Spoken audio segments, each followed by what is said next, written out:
We live simultaneously in the best age for speech and the worst. On the one hand, we have Twitter, Facebook, Instagram, YouTube, now Clubhouse, and more to express ourselves. On the other hand, though, those companies are all controlled by a select few who can control what is said there. And with the exception of Clubhouse, the media has realized their real power lies in the ability to smear. They've browbeat Facebook, Twitter, and Google to be its enforcers. Those companies know by outsourcing what is true and not true to the New York Times that when the New York Times then won't write about it, meaning good press, which means no unhappy people on Wall Street, which means higher stock price. That's the devil's bargain that has been made. But with the emergence of new technologies and voices, the Times and elite media are even more vicious. They are using the worst things you can say about a person. They're reducing them to nothing. Then they're using those terms to destroy those who don't agree with them.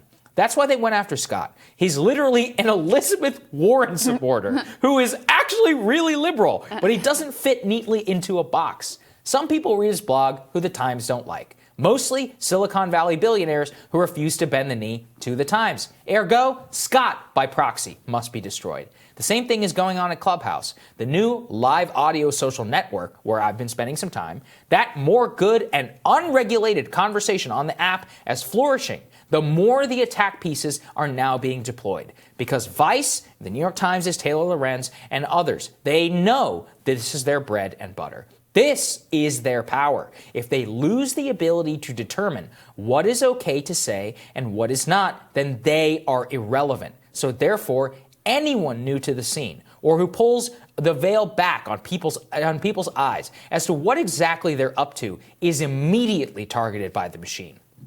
This development is essentially how you got an oligopoly of speech control. The government itself does not control speech, but a few select media institutions who serve as quote-unquote fact-checkers and tastemakers for the companies that do basically decide who is okay and who isn't, who has got to be canceled and who gets a second chance. It's all about power. And the only thing we can hope is that we use our power as users and customers and more to support people like Scott and those who dare think freely or will never have a real safe space again. Well, everyone, impeachment is over. Trump is still allowed to run, which means, of course, it is time to start wildly speculating about 2024. Given that the media is literally eating itself alive in bids to try and get some ratings during the Biden presidency, rest assured this will dominate more airtime than anything else in the coming 4 years.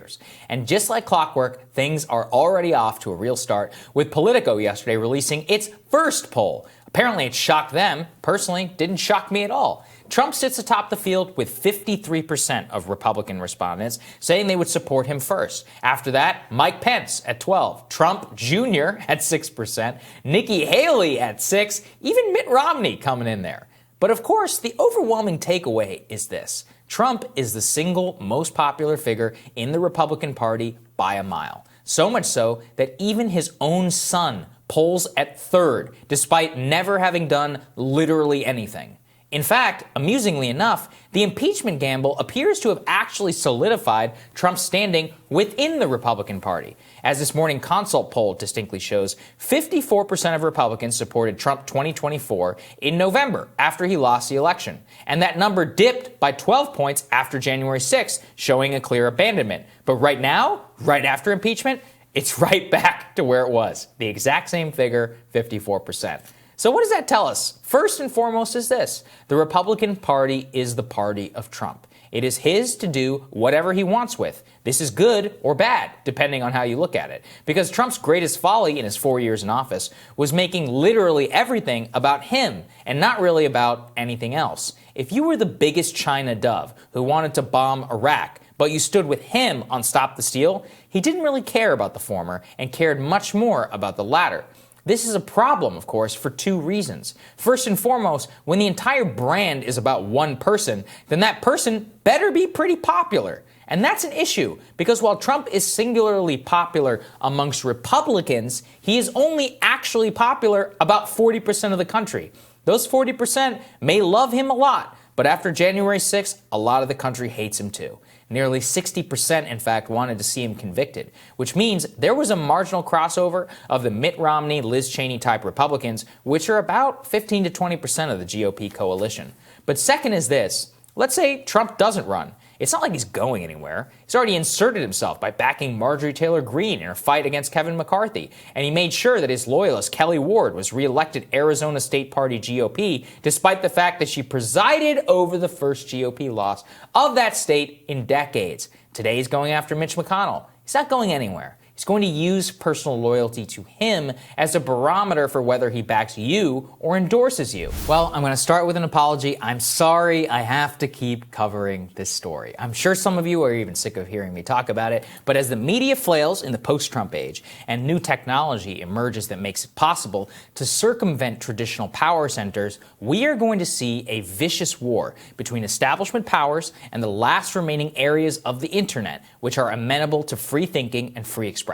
As usual with these stories, it starts out with the New York Times. Funnily enough, even involves Taylor Lorenz, the lying journalist that we all got acquainted with last week. The Times story involves the new social media app Clubhouse, which is essentially a live audio discussion format. It's revolutionarily simple technology where some of the best discussions I've personally heard and even participated in are occurring right now. And as we've been covering in the last few weeks, this open and free-flowing set of discussions is anathema to the New York Times because they cannot control it. Lorenz has fired multiple shots at Clubhouse for basically refusing to bow to her and other tech journalists' attempts to police speech on the platform. But this one really takes the cake. The Times profile of Clubhouse's extraordinary rise was tweeted out from the Times with this tagline: "Unfettered conversations are taking place on Clubhouse, an invitation-only app that lets people gather in audio chat rooms."